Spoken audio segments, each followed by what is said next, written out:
Abatuuze bagenze mu bungi ku kyalo Bulinde ekisangibwa ekira mu disitulikiti y'e Wakiso okulaba endogoyi za Ssalongo Rotan Musoke 2 ezibadde ziyitibwa Don ne Keys eziziikiddwa ng'abantu. Nga tetunnabasaayo nandisabye ndowooza eyakoze ekikolwa kino akome ku kino. Kigambibwa nti muliraanwa wa Ssalongo Musoke Eddie Galiwango ye yazifumise ebiso oluvannyuma lw'okukutula ne zimuliira kasooli we ng'ono yazifumise mu lubuto n'ebitundu ebirala. Nze ku lwange ne ntegeera nga nze omuntu tiyandibanga neiba ngono yakikoze kubanga emabegako nga 22 omwezi oguwedde ogwa December zakutula kati kumachawe yali agenda ku mulimu na ngamba ati neiba gezaako sibe endogoyizo kuba wezi kutula zijja nezira kasooli wange fumisa ensolo ya munolo akubanti kasooli lide kasooli wakiri wandize ne bategeeragana naye. Endogoyi zino zibadde ziyamba abantu okukola emirimu egy'enjawulo nga kuzo kubaddeko n'eryeggwa ku ng'efudde nalyo. Kino kyo yafumise ku lubuto kabadde kagwako yafumisibwa ati nikiyingira paka mu byenda.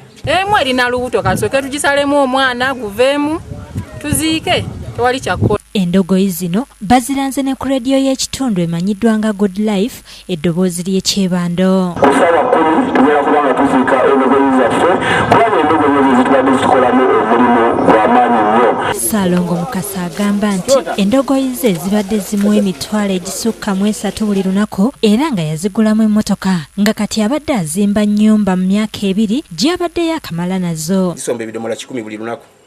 Iyo nga teeka wezitamaza la kuweza bidomola 10 tezinyuka. Kakati je mitwalo 3.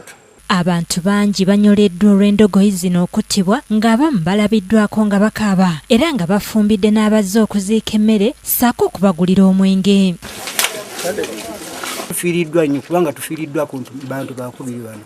Oyo yakoze ekikolwa kino mu butuufu Mukama amukolimire. Era naffe twanyoleddwa nnyo twawulidde ennaku y'amaanyi nnyo. Wazadde zituyamba tujja ne tulambulako. Zombi baziise mu ntaana emu nga neebadde eggwako basoose kulijjamu era ne ziteekebwako embugo n'engoye nga ziziikiddwa ku ssaawa 10 ez'olweggulo.